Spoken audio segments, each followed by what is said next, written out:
Bismillahirrahmanirrahim. Assalamualaikum warahmatullahi wabarakatuh.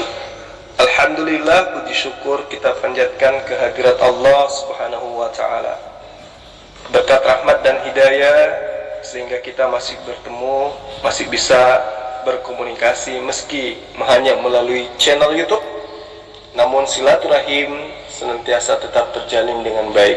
Para sahabat yang saya cintai, kali ini saya Zulkifli Abbas di dalam channel baru ini mempersembahkan sebuah video, di mana video ini adalah hasil perdebatan saya dengan seorang pendeta bernama Kusnadi. Materinya adalah benarkah Allah tidak maha kuasa oleh karena manusia mampu merubah firman yang ada dalam kitab Taurat dan Injil. Jadi di dalam diskusi ini saya mencoba untuk menyadarkan Kusnadi bahwa bukan Allah yang tidak maha kuasa, tetapi manusia yang diberi kehendak bebas itulah yang merubah firman Allah, dan tidak ada jaminan dari Allah untuk menjaga dan melestarikan firman-Nya yang ada di dalam kitab Taurat ataupun firman yang ada di dalam kitab Injil. Namun Allah telah menyempurnakan firman-Nya di dalam Al-Qur'anul Karim. Sedikit saya sampaikan kepada para sahabat bahwa channel ini bukanlah sebagai channel pengganti, tetapi channel ini adalah sebagai ladang dakwah, sehingga selain channel yang pertama Zulkifli Abbas yang pertama, channel yang kedua ini juga diharapkan mampu memberikan edukasi, pemahaman terhadap ajaran Yesus, utamanya kepada teman-teman kita, saudara-saudara kita yang Kristen. Demikian sehingga saya berharap kepada para sahabat untuk like, share dan like video ini. Mudah-mudahan bisa menjadi wadah untuk berdakwah, mengajarkan kebenaran kepada saudara-saudara kita umat Islam, terlebih-lebih terhadap saudara kita yang Kristen. Demikian dari saya Zulkifli Abbas. Assalamualaikum warahmatullahi wabarakatuh. Kusnadi, kamu harus paham, di dalam kitabmu terjadi kegagalan firman. Ketika Allah berfirman kepada Adam di Taman Eden, jangan engkau mendekati. Itu firman Allah. Aturan Allah adalah jangan engkau mendekati pohon ilmu pengetahuan. Benar nggak? Itu adalah firman Allah kepada Adam. Firman Allah ini gagal. Digagalkan oleh siapa? Iblis. Kata Allah kepada Adam, jikalau engkau mendekati pohon itu, kau makan buahnya, hari itu kau makan, hari itu juga kau meninggal. Itu firman Allah kepada Adam.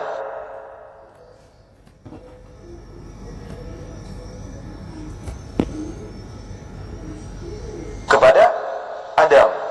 Digagalkan oleh iblis firman itu.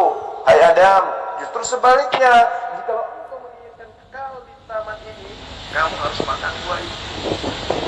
Gagal kan firman Allah? Digagalkan oleh siapa? Iblis. Nah, ketika Allah berfirman kepada Nabi Musa, hai Nabi Musa, katakan kepada Bani Israel, Allah itu Esa, Tuhan kita Allah, Allah itu Esa. Tidak ada Tuhan selain Allah. Asyir, Asyir, Asyir, kata Allah kepada Nabi Musa. Tapi firman itu lagi-lagi digagalkan oleh siapa? Umatnya Nabi Musa. Buktinya umat Nabi Musa menggantikan Yahweh dengan apa? Dengan patung lembu dari emas. Benar kan? Nah, diutus lagi Yesus. Yesus lagi mengajarkan kepada Bani Israel, Bani Israel, aku ini adalah utusan Allah kepadamu. Bani Israel, satu-satunya Tuhan yang benar itu adalah Allah yang telah mengutus aku. Itu firman Allah disampaikan oleh Nabi Isa alaihissalam kepada Bani Israel. Apa yang terjadi kemudian? Tuhan Lamsir Bau, lagi-lagi firman Allah digagalkan, dibatalkan oleh siapa? Paulus dan Kristen. Apa kata Kristen? Jika kamu berkata dengan mulutmu bahwa Yesus itu adalah Bapa yang datang, Allah yang datang, Yahweh yang datang dalam rupa manusia, dan apa yang kau katakan itu dimani dengan sepenuh hati, maka engkau akan selamat. Gagal kan firman Allah? Jadi firman Allah datang kepada malaikat, datang kepada dibatalkan oleh iblis, kemudian firman Allah datang kepada Yesus dibatalkan oleh Kristen. Maka muncul kemudian Al-Quran, saudara Kusnadi, sorry bukan dua muslimah, Kusnadi, maka muncul kemudian Al-Quran, firman Allah, kalam Allah, diluruskan segala firman yang dibatalkan oleh iblis dan iblis tadi. Sehingga sampai hari ini kalam Allah dan Al-Quran masih tetap tidak bisa digantikan sedikit pun. Karena kenapa? Allah sendiri yang menjaganya. Ada jaminan Allah. Sementara kepada Taurat, kepada Injil tidak ada jaminan Allah untuk menjaga firman. Seperti itu adanya. Jadi bukan Allah yang lalai. Iblis yang menyesatkan Adam. Iblis yang menyesatkan ajaran Yesus. Seperti itu.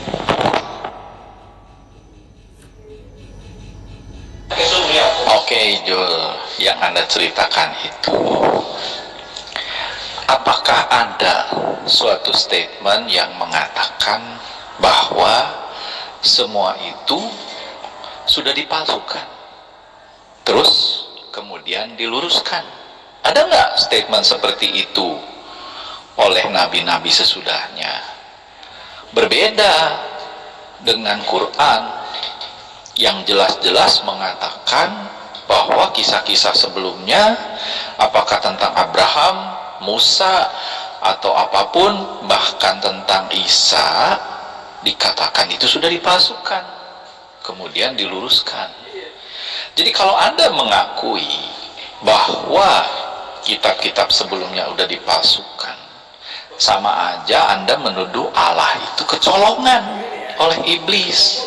Artinya Anda menuduh Allahmu sendiri itu tolol. Itu sudah jelas. Firman Allah gagal ketika datang kepada Adam. Adam, jangan engkau makan buah. Ketika kamu makan buah itu, hari itu juga kamu akan mati. Itu firman Allah kepada Adam. Dibatalkan oleh iblis. Apa kata iblis kepada Adam? Adam, kamu jangan percaya. Yang benar adalah ketika kamu makan buah ilmu pengetahuan, maka kamu akan kekal di taman ini. Gagal kan firman Allah? Kemudian ketika datang firman Allah kepada Nabi Musa, Musa katakan kepada Bani Israel, aku adalah aku yang berfirman kepadamu. Ya, katakan kepada Israel, aku adalah Tuhan, tidak ada Tuhan yang lain. Bani Israel, dengarlah wahai Israel, Tuhan kita Allah, Tuhan itu esa. Tapi dibatalkan oleh umatnya Nabi Musa. Apa yang umatnya Nabi Musa katakan? Salah. Tuhan yang benar itu adalah patung lembu dari emas. Batal kan firman Allah yang datang kepada Musa? Batal. Firman Allah datang kepada Yesus. Dengarkanlah wahai Israel, Tuhan kita Allah, Tuhan itu esa. Ya kan? Bani Israel, orang Kristen membatalkan firman Allah yang datang kepada Yesus. Dan kata apa? Jika engkau berkata bahwa Yesus itu adalah Tuhan, maka engkau akan diselamatkan. Benar kan? Maka firman Allah yang datang kepada Adam, yang datang kepada Musa, yang datang kepada Yesus dibatalkan oleh kaum kafir, baik dari golongan Islam, baik dari golongan iblis maupun dari golongan kafir. Dibatalkan oleh mereka. Iblis dan kafir kerjasama untuk membatalkan firman Allah. Kemudian Allah mengutus malaikat Jibril datang kepada Rasulullah Muhammad SAW untuk memfirmankan, meluruskan segala ajarannya yang dibengkokkan oleh iblis dan orang Kristen dalam kitab Tanak dan juga kitabnya Nabi Isa alaihissalam atau Yesus. Maka lahirlah Al-Quranul Karim sebagai kalamullah, sebagai firman Allah yang tidak bisa dirubah-rubah oleh siapapun. Jadi kamu harus paham itu. Al-Quran diwahyukan untuk meluruskan seluruh ajaran Tuhan yang dibatalkan, yang dibengkokkan, yang dicurangkan oleh iblis dan juga orang-orang Kristen. Pahami itu. Itu bukan gagal, tapi pelanggaran atas hukum Allah. Jadi kalau Anda mengatakan bahwa ada undang-undang yang mengatakan barang siapa mencuri akan dihukum maksimal 5 tahun, dan ternyata pencuri-pencuri itu masuk penjara, terus Anda pikir undang-undang itu gagal?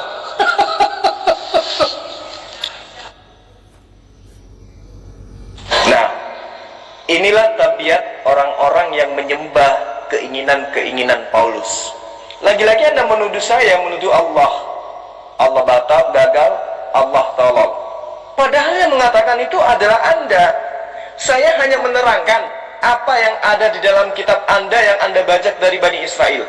Benar enggak perkataan Allah kepada Adam dibatalkan oleh iblis? Anda mengatakan benar atau Anda mengatakan salah? Tentu Anda kalau masih ada sifat kewarasan dalam otak kamu, pasti kamu mengatakan betul, dibatalkan oleh iblis. Buktinya Adam makan buah ilmu pengetahuan, ya kan? Sementara perintah Allah jelas kepada Nabi Adam, Adam, jangan engkau makan, jangan kau mendekati, apalagi makan buah ilmu pengetahuan. Itu adalah firman Allah. Firman Allah batal kemudian. Apakah Allah itu bodoh? Apakah Allah itu tolol? Apakah Allah itu lemah? Sekarang Anda jawab sendiri, karena itu yang tertera di dalam kitab saudara. Iblis berhasil memperdaya Adam sehingga kalamullah yang datang kepada Adam batal, tidak dijalankan oleh Adam dengan sepenuhnya. Nah, kenapa kemudian Allah yang ingin kamu persalahkan? Dengan manusia tidak taat kepada firman-Nya, kenapa Allah yang kamu persalahkan? Dengan manusia merubah firman Allah, kenapa Allah yang kau permasalahkan? Bukankah firman itu adalah tulisan ketika dia sudah menjadi firman lapsi? Bukankah ketika Yesus menyampaikan sebuah firman dari Allah itu sudah berbentuk sebuah tulisan, sudah berbentuk sebuah pengajaran? Ketika berbentuk sebuah pengajaran, apakah manusia tidak mampu untuk merubahnya? Mampu manusia itu untuk merubahnya. Tetapi kenapa kamu katakan Allah yang tidak mampu untuk menjaga firman-Nya? Inilah kesalahan kamu. Terbukti. Sekarang gini, analisanya sederhana sekali. Kapan Nabi Musa itu hidup? Kapan Torah itu difirmankan kepada Nabi Musa? Torah yang difirmankan kepada Nabi Musa, apakah dihafalkan? Tidak. Lantas kemudian, kalau tidak dihafalkan berarti dituliskan. Apa medan untuk menuliskan firman Allah yang ada pada Nabi Musa? Loh batu. Mana loh batu itu sekarang? Apakah loh batu itu masih ada? Nggak ada. Terus kemana tulisan itu? Nggak tahu. Oh, sudah dituliskan di kertas. Kertas apa yang ada pada masa Musa? Oh, bukan pada masa Musa. Lalu kapan? Itu setelah satu Masehi abad pertama. Nah, dari masa Musa beribu tahun sampai kepada masa Nabi Isa abad pertama, itu ditulis loh batu, kemudian dipindahkan kemana sampai kepada pengarang kitab yang ada di dalam kitab yang diimani oleh orang Kristen. Sementara menurut penelitian, Torah yang paling tertua yang diklaim sebagai Torah itu ditemukan 800 tahun yang lalu. Nah, dari 800 tahun yang lalu menuju kepada masa Musa, Torah itu dituliskan di mana? Nggak ada yang tahu. Di lembaran-lembaran. Lembaran mana? Kertas apa? Kulit apa yang bisa bertahan sampai ribuan tahun? Nggak ada. Berarti tulisan yang ada pada Nabi Musa itu bukan lagi tulisan yang ada pada kau sekarang. Apalagi yang kamu hanya terjemahan saja. Itu yang perlu kamu pahami. Al-Quran beda dong. Al-Quran disampaikan dengan budaya hafalan. Begitu Rasulullah Muhammad SAW menyampaikan kepada sahabat, sahabat menghafal, bukan menulis. Ketika hafalan ini disampaikan kepada tabi'in menghafal, kemudian disampaikan kepada murid-muridnya, kepada tabi'in menyampaikan lagi kepada murid-muridnya, sampai kepada para penghafal yang hidup di zaman tahun 2020 ini. Luar biasa bukan? Jadi kamu tidak bisa mengatakan Tuhan itu bodoh, Allah itu bodoh, karena firman-Nya dirubah oleh manusia. Tidak bisa. Kan terbukti kitab yang diwahyukan kepada Nabi Isa alaihissalam atau Yesus, ajaran yang difirmankan Allah kepada Nabi Isa alaihissalam atau Yesus, itu sudah tidak ada sampai sekarang. Bagaimana cara untuk mendeteksi itu? Seorang wartawan bernama Yohanes kemudian mengatakan seperti ini di dalam Yohanes 17 ayat 8. Apa kata wartawan ini? Konon ceritanya Yesus berkata, apa kata Yesus? Segala firman yang Allah berikan kepadaku telah aku sampaikan kepada mereka. Sekarang ayo mari kita sama-sama cari. Mana firman yang diterima Yesus dari Tuhannya yang telah disampaikan kepada murid-murid aslinya? Mana? Tunjukkan. Yang mana? Ada? Nggak ada bukan? Nah, itulah yang dikatakan oleh Allah. Mereka merubah, mereka menghilangkan, mereka menyembunyikan. Sehingga Allah kemudian berfirman kepada Rasulullah Muhammad SAW.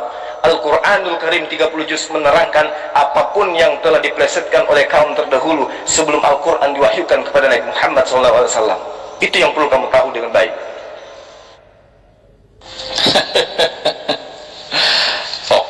Fokus, Jules. Anda seperti orang bingung, muter ke sana kemari. Anda bahas topik apa sih?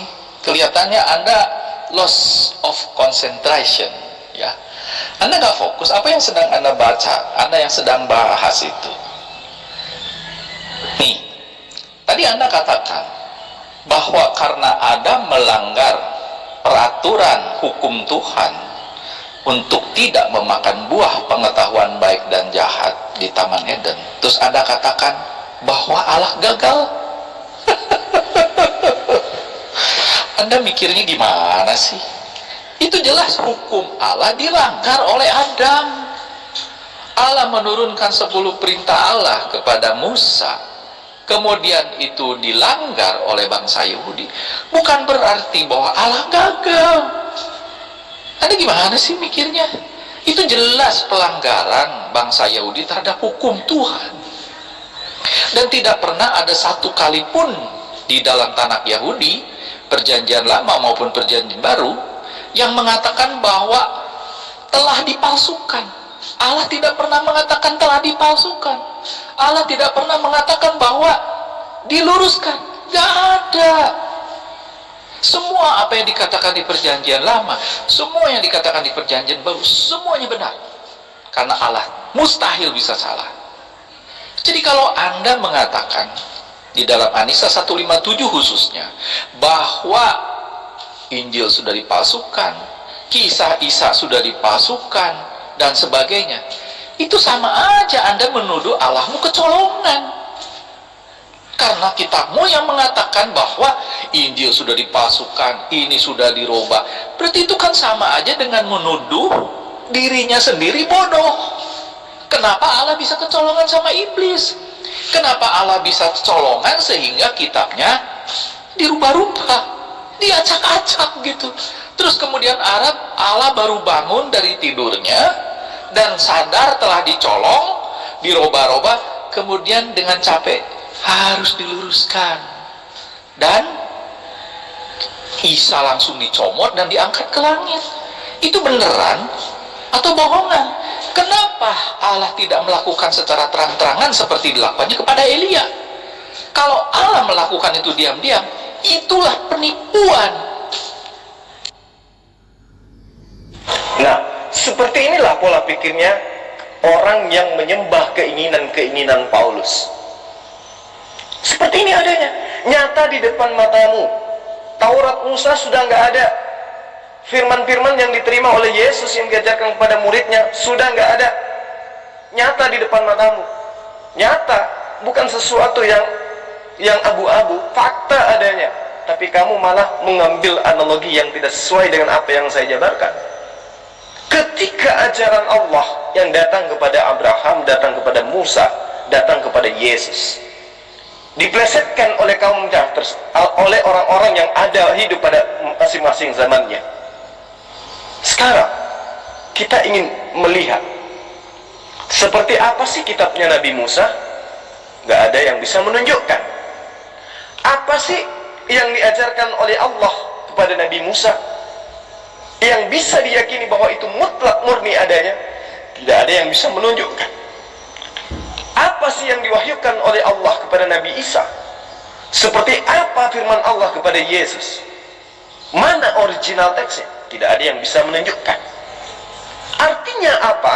Hal yang sudah nyata di mata kamu, bahwa firman Allah yang datang kepada Nabi Musa, yang datang kepada Nabi Daud, yang datang kepada Nabi Yesus, itu diselewengkan, disesatkan, dirubah, ditambah, disembunyikan. Maka Allah datang berfirman kepada Rasulullah Muhammad SAW, ini loh yang saya ajarkan kepada Abraham, ini loh yang saya ajarkan kepada Nabi Musa, ini loh yang saya ajarkan kepada Daud, ini loh yang saya ajarkan kepada Salomo, ini loh yang saya ajarkan kepada Nabi Isa, Yesus. Tetapi sungguh yang saya ajarkan kepada nabi-nabi ini disesatkan, diplesetkan, dipelintir, dirubah, disembunyikan oleh orang-orang yang tidak bertanggung jawab, yang kemudian disebut sebagai kaum kafirun. Tidak ada yang salah apa yang dinyatakan oleh Al-Quran. Tidak ada yang keliru yang dikatakan oleh Al-Quran. Inti ajaran para nabi adalah la ilaha illallah. Bagaimana untuk mengetahui, mengidentifikasi apa yang saya katakan itu adalah sebuah kebenaran, bahwa Musa dan seluruh nabi-nabi termasuk Yesus mengajarkan la ilaha illallah. Baca kitabmu, Yohanes 17 ayat 3, ya. Baca kitabmu, di mana Yesus mengatakan di dalam Yohanes, di dalam Markus 12 ayat 49, Dia tidak dapat berbuat apa-apa dari dirinya. Apa yang dikatakannya adalah apa yang diperintahkan oleh Tuhannya untuk dia katakan dan dia sampaikan. Jelas. Oh tidak, Yesus mengaku Allah. Baca Yohanes 10 ayat 34. Ketika dia ditanya, ya Yesus, kamu itu bukan siapa-siapa, kok kamu mengaku Bapa? Kok kamu mengaku Allah? Kok kamu menyetarakan dirimu dengan YHWH? Wah, Yesus kemudian mengatakan apa? Hai Bani Israel, bukankah di dalam kitab Tauratmu dikatakan, siapapun yang diserahi tugas untuk menyampaikan firman, maka dia adalah Allah. Saya ini penyampai firman, kata Yesus. Apa yang aku katakan bukan dari diriku, wahai Bani Israel. Yang kukatakan itu adalah apa yang diperintahkan oleh Tuhanku dan Tuhanmu untuk aku katakan dan aku sampaikan. Maka aku ini adalah Allah. Karena konsepnya jelas, kaidahnya jelas. Di dalam Tauratmu dikatakan. Bukankah di dalam Tauratmu dikatakan, siapapun yang ditugasi oleh Allah untuk menyampaikan firman, maka dia adalah Allah. Dan apa yang tertulis dalam ketentuan Tuhan tidak bisa dirubah. Dengan demikian, saya punya hak untuk mengaku Allah, karena aku adalah penyampai firman kepadamu. Masa seperti itu? Iya. Apakah Muhammad juga seperti itu? Ya, Muhammad juga mengaku Allah. Mana buktinya? Baca Quran surah Toha ayat 14. Innani ana Allah. Sesungguhnya kata Muhammad, aku ini adalah Allah. La ilaha illallah. Kata Muhammad, tidak ada Tuhan selain aku. Apalagi kata Muhammad, sujudlah, ibadahlah, sholatlah, berdoalah li zikri, untuk mengingatku, kata Muhammad. Jadi Musa, Yesus, Muhammad semua berkata, aku ini adalah Allah, tidak ada Tuhan selain aku. Tapi apakah kemudian orang yang berakal sehat, yang paham tentang kalam Allah, memaknai bahwa oh Musa itu adalah Tuhan, oh Yesus itu adalah Tuhan, oh Muhammad itu adalah Tuhan? Mana buktinya? Karena mereka mengatakan, sesungguhnya aku ini adalah Allah, tidak ada Tuhan selain aku. Tanpa mau memaknai, tanpa ingin tahu bahwa sesungguhnya Yesus, Musa, Muhammad dengan gamblang mengatakan, aku tidak berkata-kata dari diriku sendiri. Apa yang aku katakan adalah apa yang ditugaskan oleh Tuhanku untuk aku katakan dan aku sampaikan. Jadi saudaraku senadi, sekarang tinggal Anda pilih. Anda mau kekal di neraka atau Anda ingin masuk ke dalam surga? Itu hak Anda.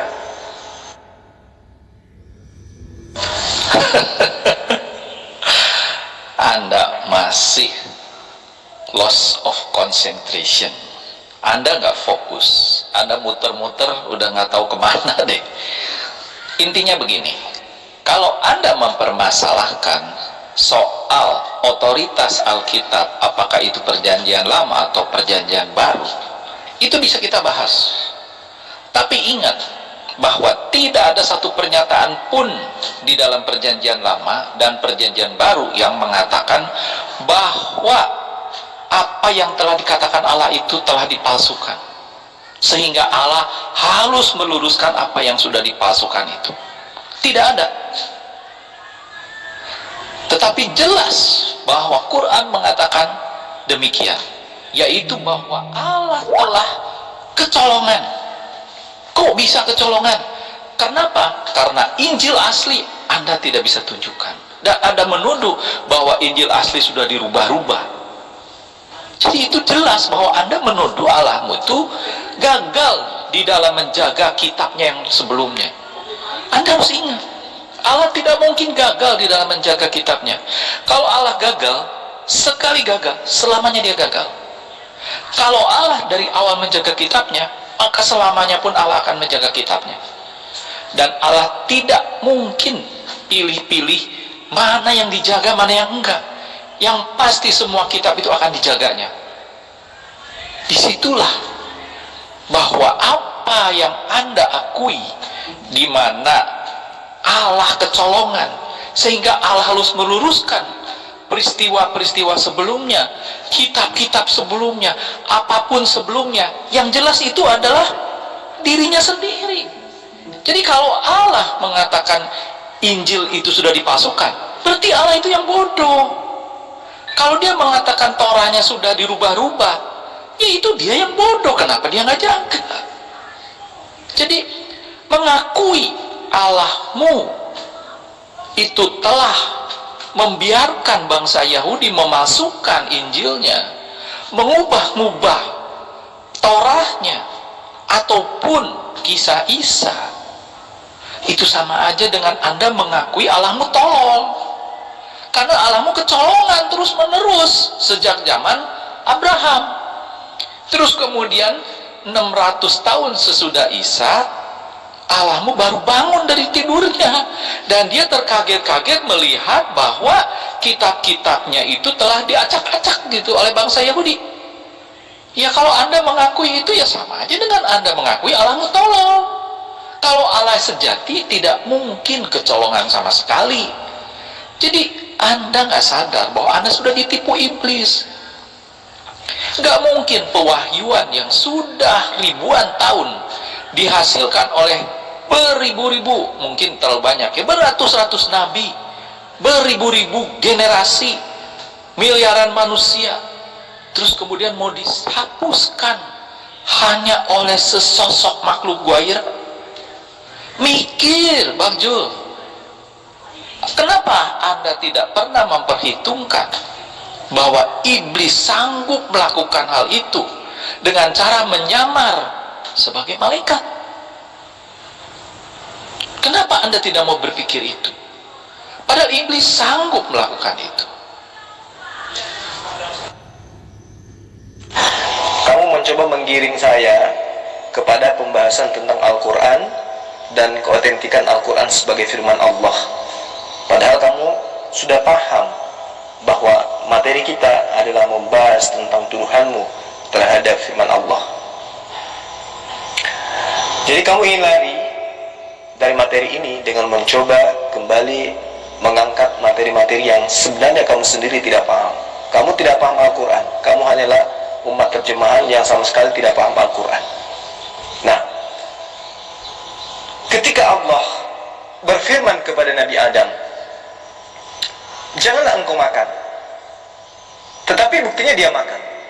Artinya Allah tidak mampu menjadikan Nabi Adam itu taat kepada firman-Nya jika kita menggunakan konsep yang kamu gunakan, bahwa firman Allah itu ya harus tetap seperti itu. Maunya kamu firman Allah ketika difirmankan kepada Nabi Musa selamanya harus kayak begitu, gak bisa dirubah. Tapi faktanya di lapangan seperti apa coba?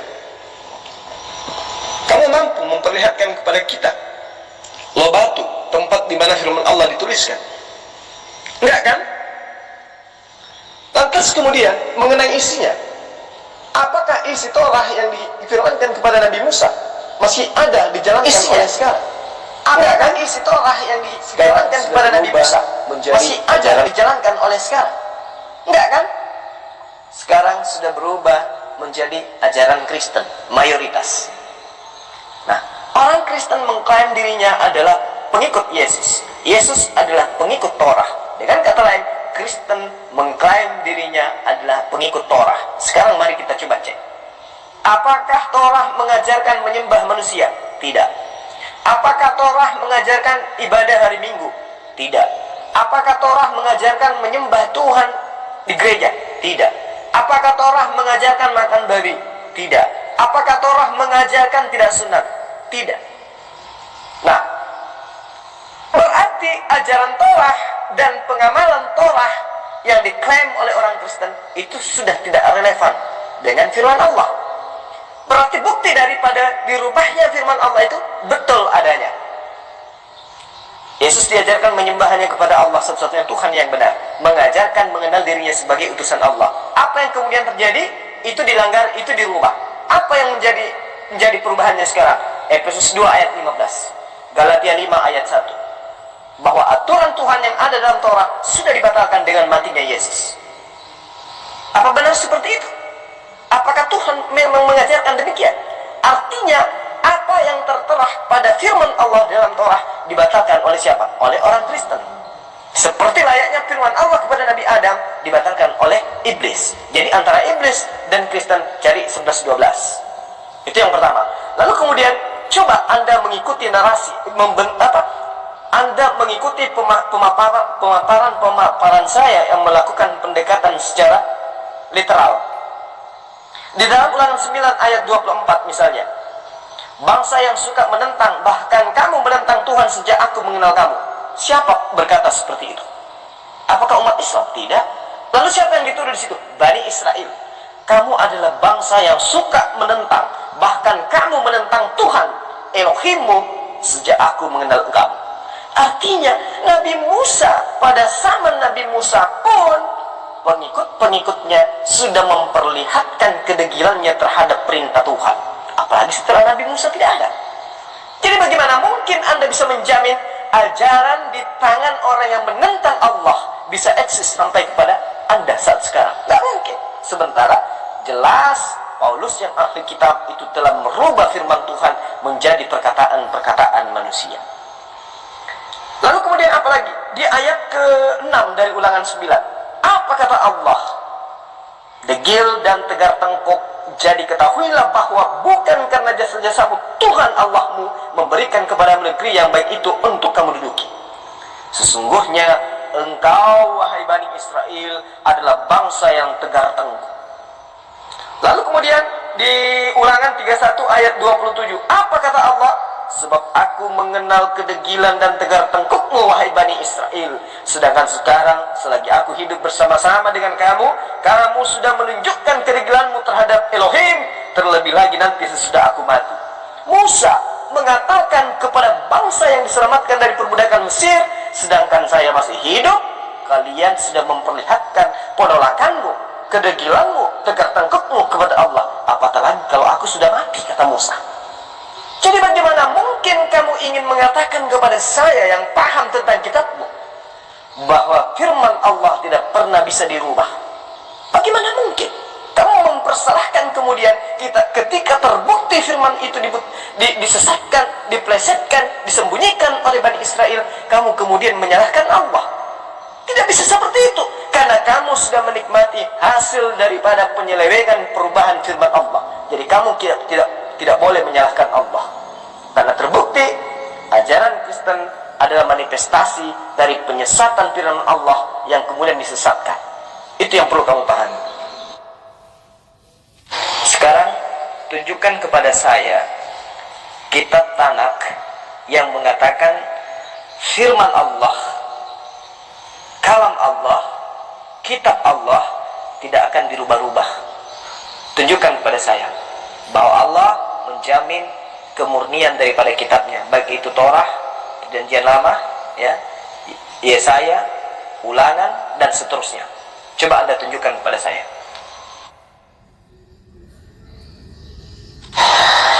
Padahal sesungguhnya seperti apa yang saya terangkan kepada saudara, Ulangan 31 ayat 27, Nabi Musa yang menerima firman langsung dari Allah mengatakan dengan jelas, aku mengenal kedegilan dan tegar tengkukmu, wahai pemegang kitab Taurat. Sedangkan sekarang, selagi aku hidup bersama-sama dengan kamu, kamu sudah menunjukkan kedegilanmu terhadap Tuhan, terlebih lagi nanti sesudah aku mati. Apakah Nabi Musa hanya mengada-ngada? Apakah Nabi Musa ini berbohong? Atau kitab ini adalah kanan? Karena jelas Musa mengatakan, sedangkan saya masih ada, kamu sudah memperlihatkan kedegilan dan tegar tengkukmu, artinya pembangkanganmu terhadap Tuhan. Nah, kalau membangkang terhadap Tuhan, berarti otomatis yang dibangkang di sini adalah firman Tuhan. Yang dibangkang di sini adalah perintah Tuhan yang tertuang di dalam kitab yang diwahyukan kepada Nabi Musa. Oh tidak, cuma ajarannya yang ditolak. Sekarang buktikan mana tulisan Nabi Musa, mana firman Tuhan yang dituliskan di loh batu. Ada? Nggak ada. Berarti dua-duanya kena dan terbukti bahwa itu jelas. Kemudian Anda baca di Hosea 8 ayat 13, jelas sekali dikatakan, tetapi Tuhan tidak berkenan kepada mereka. Sekarang ia akan mengingatkan kesalahan mereka dan akan menghukum dosa mereka. Mereka harus dikembalikan kepada Mesir. Siapa mereka ini? Bani Israel. Siapa Bani Israel? Pemegang kitab Torah. Coba kamu baca Ulangan 28 ayat 68. Tuhan akan membawa engkau ya kembali kepada Mesir dengan kapal melalui jalan yang telah kau katakan kepadamu. Engkau tidak akan melihatnya lagi, dan di sana kamu akan menawarkan diri kepada musuhmu sebagai budak lelaki dan budak perempuan, tetapi tidak ada lagi pembeli. Siapa yang dihinakan di situ? Bani Israel. Lalu kamu baca Ulangan 9 ayat 7 atau ayat 8. Ingatlah, janganlah lupa bahwa engkau sudah membuat Allah Elohimmu gusar di padang gurun. Sejak engkau keluar dari tanah Mesir sampai kamu tiba di tempat ini, kamu menentang Tuhan. Di Horeb kamu sudah membuat Tuhan gusar. Bahkan Tuhan begitu murka kepadamu hingga ia mau memunahkan kamu. Siapa kamu di situ? Bani Israel. Siapa Bani Israel ini? Pemegang kitab Torah. Jadi sudah sangat jelas, orang-orang yang dikatakan oleh Allah sebagai penolak ajaran Tuhan, pembangkang yang degil, tegar tengkuk, bagaimana mungkin dia ingin melanggengkan firman Tuhan yang diberikan kepada Nabi Musa? Ya, kalau kamu belum percaya apa yang saya bacakan ini, coba kamu baca di dalam kitab Perjanjian Barumu. Apa kata Yesus? Aku berkata kepadamu, sesungguhnya pemungut-pemungut cukai dan perempuan-perempuan sundal akan mendahului kamu masuk ke dalam kerajaan Allah. Betapa dihinanya Bani Israel.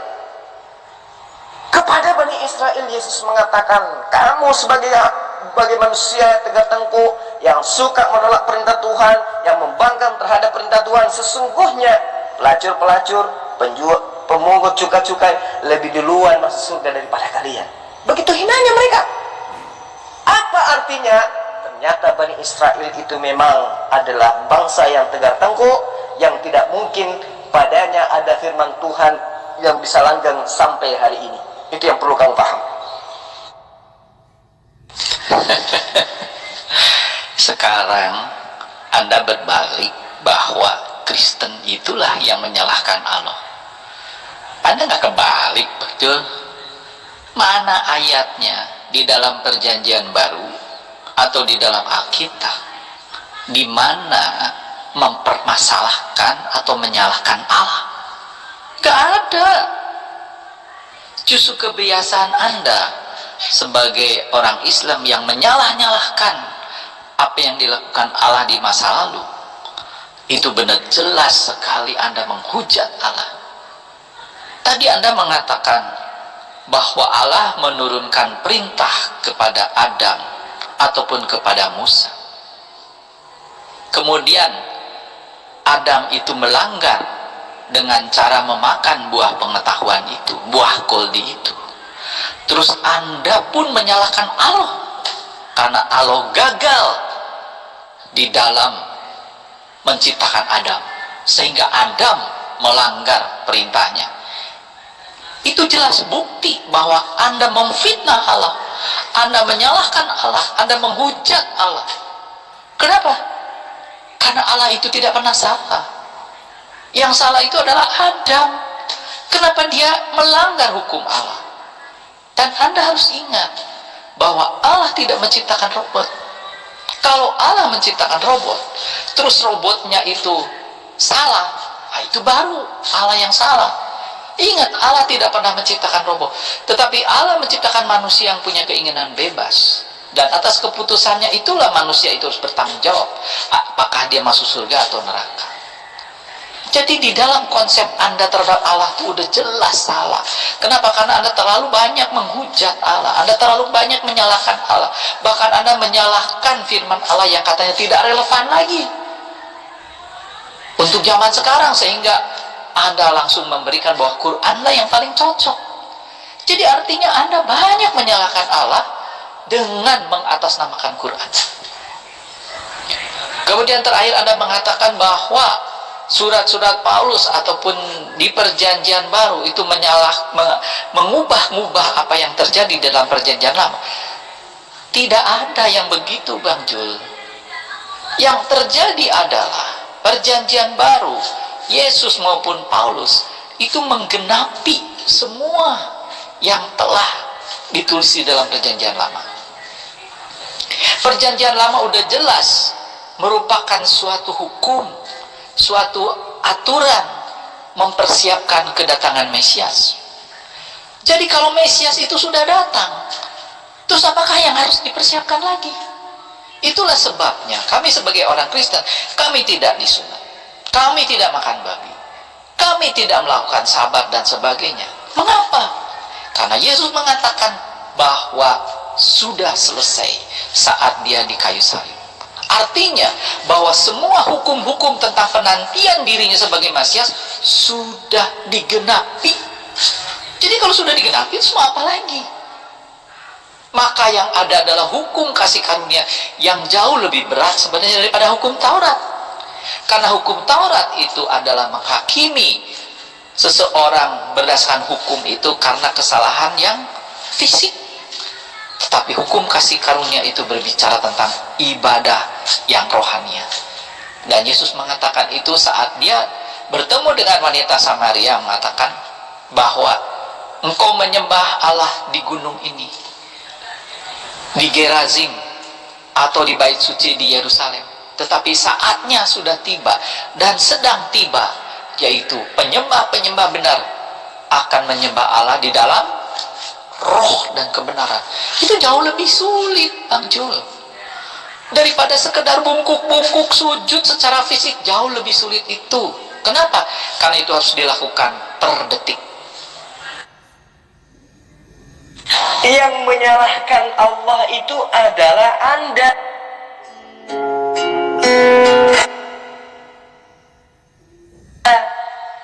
Karena adanya Al-Quran, Anda menuduh Allah tidak becus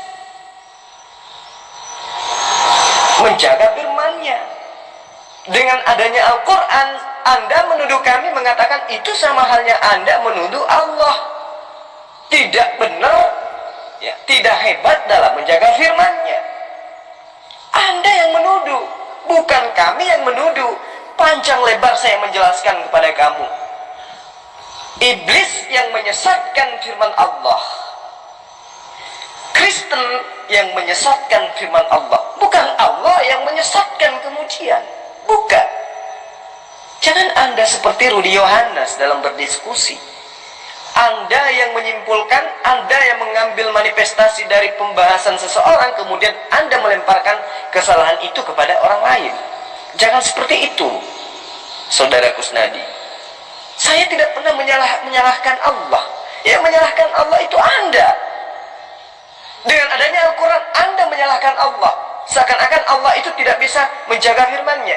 Padahal panjang lebar saya menerangkan kepada saudara, yang merubah itu adalah makhluknya, bukan Allah yang merubahnya. Makhluknya yang merubah firman-Nya. Buktinya mana Torah yang dulu diberikan kepada Musa? Ada? Tidak ada. Siapa yang merubahnya? Apakah Allah? Bukan. Siapa? Umatnya Nabi Musa. Iya kan?